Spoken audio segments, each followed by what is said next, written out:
Halo teman-teman, kembali lagi di channel YouTube Butterfly Modern. Jadi di video kali ini aku akan membahas mengenai teori tentang asal-usul kehidupan yang dibahas pada saat kita masuk ke jenjang SMA, yaitu terdapat teori abiogenesis dan teori biogenesis. Seperti yang sudah dituliskan bahwa A itu arti di biologi itu tidak. Jadi teori abiogenesis menyatakan bahwa makhluk hidup berasal dari benda tak hidup atau benda mati. Hal ini dicetuskan oleh ilmuwan ternama yang bernama Aristoteles. Beliau mengamati katak dan ikan berasal dari lumpur, cacing berasal dari tanah, belatung berasal dari daging busuk, dan tikus berasal dari sekam dan kain kotor. Beliau menyimpulkan seperti itu karena hewan-hewan tersebut muncul dari tempat-tempat yang sudah disebutkan, sehingga beliau menarik kesimpulan bahwa makhluk hidup berasal dari benda tak hidup atau benda mati. Nah, beberapa waktu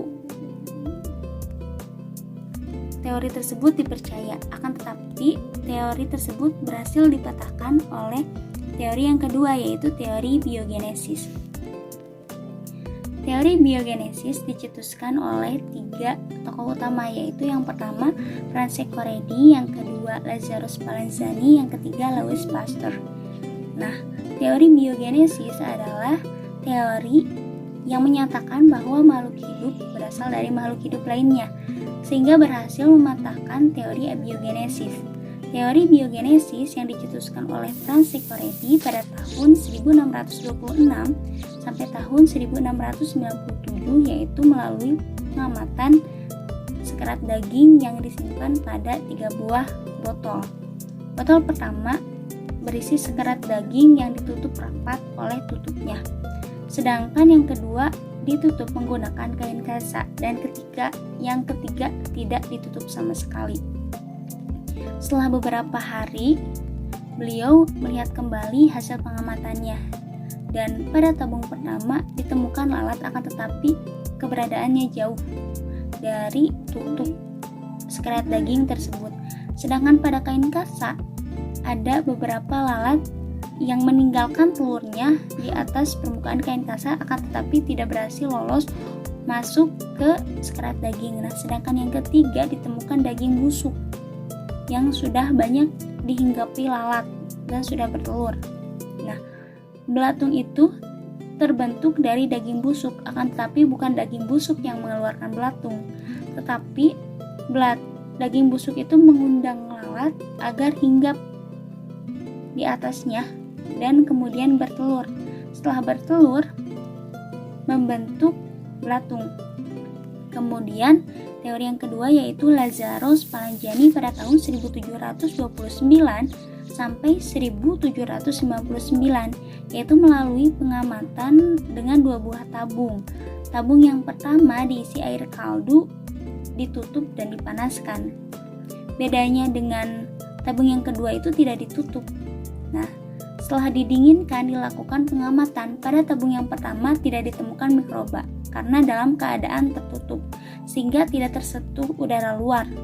Untuk tabung yang kedua terbuka, ditemukan banyak mikroba karena bersentuhan dengan udara luar, sehingga Lazarus Spallanzani menarik kesimpulan bahwa mikroba itu sudah ada dan tersebar di udara, bukan berasal dari benda tak hidup, bukan berasal dari air kaldu tersebut, akan tetapi dari udara yang bersentuhan langsung dengan air kaldu. Nah, yang ketiga itu ada teori yang dicetuskan oleh Louis Pasteur pada tahun 1822 sampai 1895. Pengamatan menggunakan air kaldu seperti Lazarus Spallanzani, akan tetapi metode yang digunakan itu berbeda. Kalau di sini menggunakan pipa yang berbentuk leher angsa pada keduanya. Yang membedakannya itu, untuk yang pertama tetap dalam posisi berdiri dan dipanaskan, sedangkan yang kedua dalam posisi berbaring agar si air kaldu itu menyentuh leher tabung dan menyentuh pipa angsa, sehingga ditemukan pada tabung pertama tidak terdapat mikroba, yang kedua terdapat mikroba. Nah, teori biogenesis ini adalah awal atau pembukaan sampai dibahasnya ke ciri-ciri makhluk hidup, bagaimana sistem yang berada di makhluk hidup seperti sistem ekskresi, respirasi, dan lain sebagainya, sampai yang menunjukkan bagaimana makhluk itu terbentuk dari mulai telur, dari sel telur sampai nanti terbentuk janin atau embrio yang dibahas pada embriologi atau genetika. Segitu dulu ya topik yang bisa aku bagi. Jangan lupa tuliskan saran kalian di kolom komentar. Thank you for watching. See you the next video.